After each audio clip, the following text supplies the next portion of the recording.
Hi, it's Jamie from jamiewittguitar.com here, and today I'm going to show you how to play Attention by Charlie Puth, and hopefully it's going to sound like this.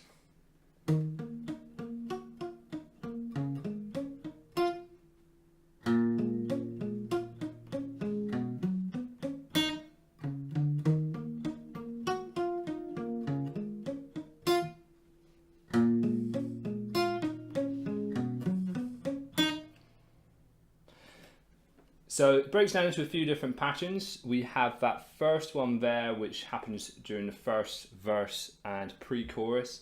Then it goes into something slightly different for the chorus, which we'll look at. And then I'm going to show you how to play some chords over it as well, if all you want to do is just kind of sing it and strum some chords, and then hopefully that'll work really well. I've seen it tabbed out a few different ways. Most ways will show it capped at the first fret. But I believe it works way better if you cap it at the 6th fret and you get a very authentic, exactly correct version of the notes from the 6th fret also. So that's the way we're going to do it. So let's take a look at that first pattern. I'm going to switch you over to close-up mode and we'll see what's happening there with the left-hand side. Okay, let's have a look and see what the left hand's doing for this first pattern we're going to need here. Now this pattern is the intro, first verse and pre-chorus, and also comes in a little bit later in the song as well. First thing you'll notice there, we've got a cap on the 6th fret, and we have 4 basic patterns to this one. We've got a pattern based around an A minor, a pattern loosely based around a G shape, one loosely based around an E minor shape, and also again one loosely based around an F shape.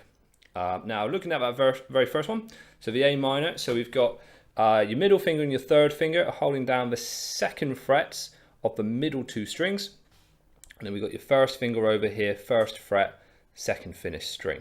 Now when I pick these notes, the order that I'm going to go in is I'm going to pick the 5th string open first, then my middle finger string, 3rd finger, back to middle finger, then I'm going to pick this 1st finger, then take it off and hit that string, 2nd finished string open, then back to the 3rd finger, back to the middle finger, and that's going to sound like this.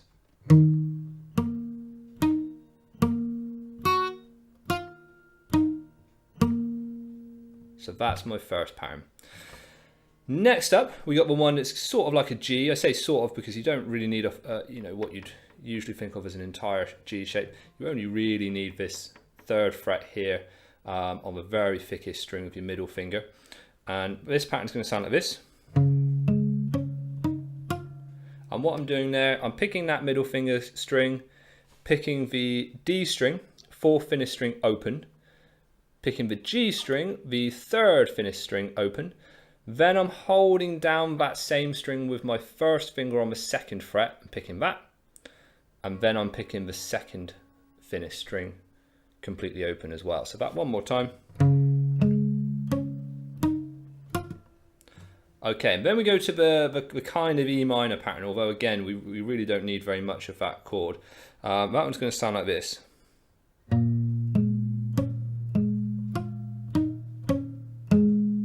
So it's mostly open, this one, to be honest with you. What I'm doing there, I'm hitting the thickest string open, then the 4th finished string, then the 3rd finished string, back to the 4th finished string open, then I'm picking the 2nd finished string, then a 2nd fret on the 3rd finished string, and then that one open. So we've got and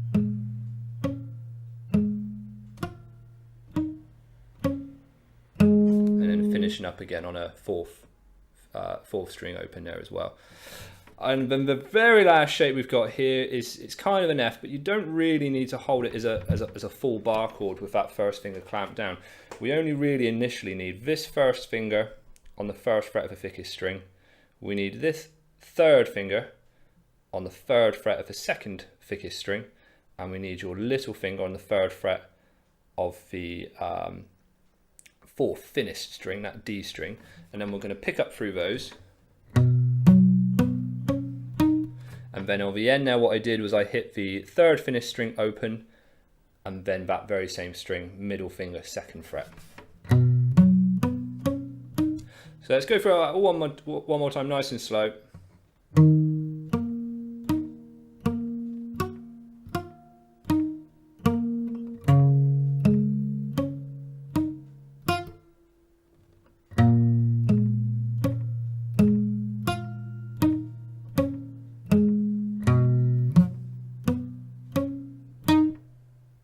And then at the very end, he does this kind of little cool run up into the next phrase. So it's that. So we go to the 3rd fret on the thickest string, and then the 4th fret on the thickest string, and then that leads us back around. So from that last F pattern.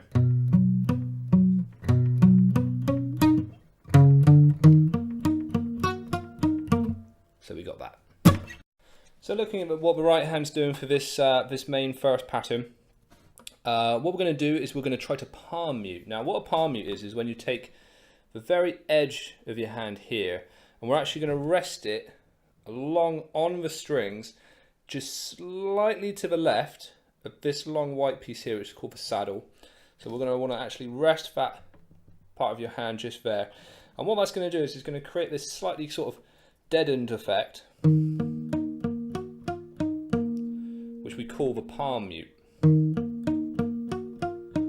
Now, if you're not getting any kind of note coming through there, what it means is you're too far up. So if you're hearing this, then you're too far to the left. If you're hearing the string just open as normal, it means you're too far back, too far to the right. So it's about finding that perfect balance point there, where you get that really kind of resonant sort of muted sound. So let's have a look at what the left-hand side is doing for the chorus pattern, which, like I said, is really a bass guitar pattern, but it's really fun to play on the guitar.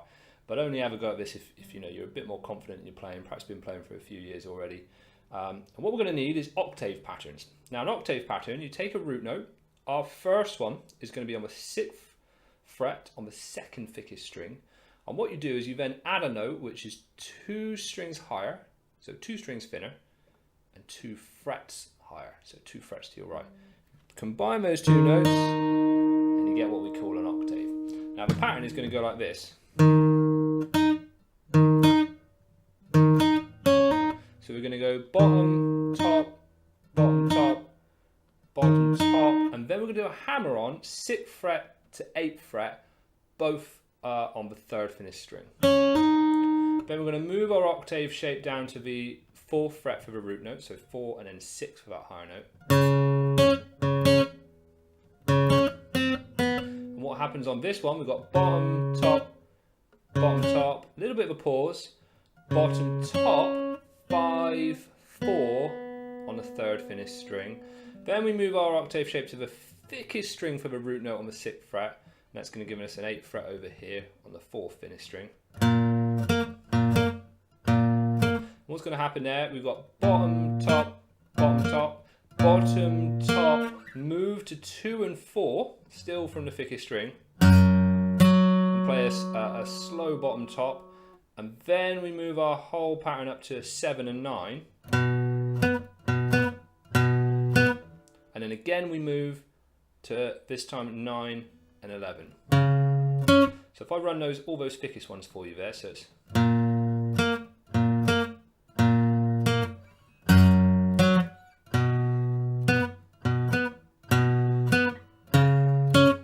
then you loop back around to your first octave pattern. Okay, so if you're a little bit newer to the guitar, or actually, you know, even if you've been playing a long time and you're very competent, but you just want something which is perhaps a little bit more, a bit fuller to sing along to when you play this song, perhaps you want to just do some full chords instead of all those kind of intricate patterns we've looked at so far. Then it's a nice easy chord progression. You start off with an A minor shape.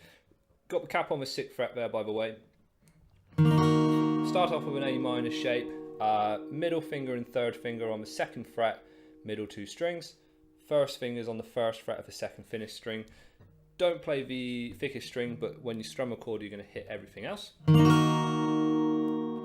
we go to G. Now there's 2 ways you can do the G. You can do middle finger on the 3rd fret of the thickest string, 1st finger on the 2nd fret of the 5th string, open, and then you can do 3rd fret, 3rd fret, so 3rd finger, little finger, both on the 3rd fret of those 2 finished strings, or you can do the version where you have just your 3rd finger on the very finished string on the 3rd fret. Both of them are technically G. It's kind of personal preference, I think, really, which one you choose to go for. I prefer this one myself.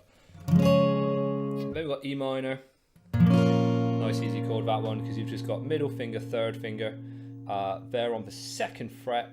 Both of those ones are not the thickest string, but the next 2. And then when you strum out, when you play every string, and that's the same for the G, sorry, so G is every string. Then we have an F shape. Now, if you've been playing for a little while and you've tried bar chords, that's the best thing to go for. So it's the full bar with the 1st finger across the 1st fret, 3rd finger, little finger, both in the 3rd fret.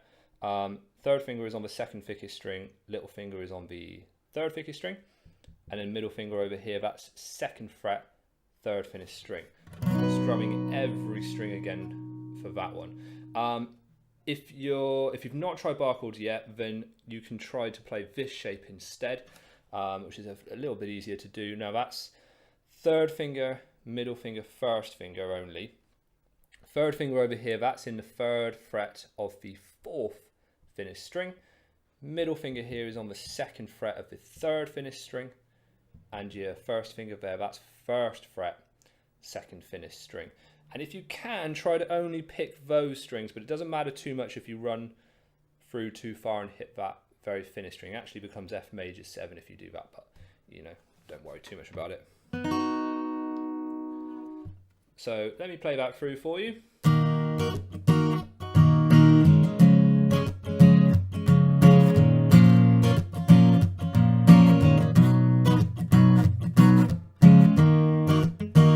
Now you notice one thing I did there, just before I cycled back around, I did a very quick kind of half G as well, which acts as a little stepping stone back up to get you back around to the A minor. And all I did there was just those middle finger and 1st finger part of that chord, just very, very quickly. Okay, for a strumming pattern for the chord progression, if you're going to choose to play this song with chords, what we're going to do, I think that pattern serves the song the best. So we've got down, miss, down, down, up, down, down, down, up. Now if I play that through with all of the chords.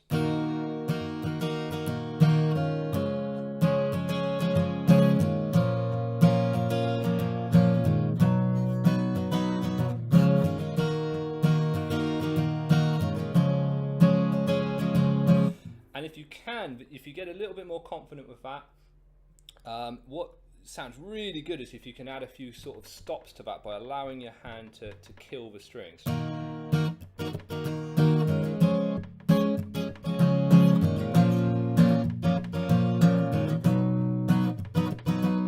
So what I'm doing there is between those up strokes that I was hitting, when I was doing 2 ups in a row, I was allowing my hand to stop the strings in between.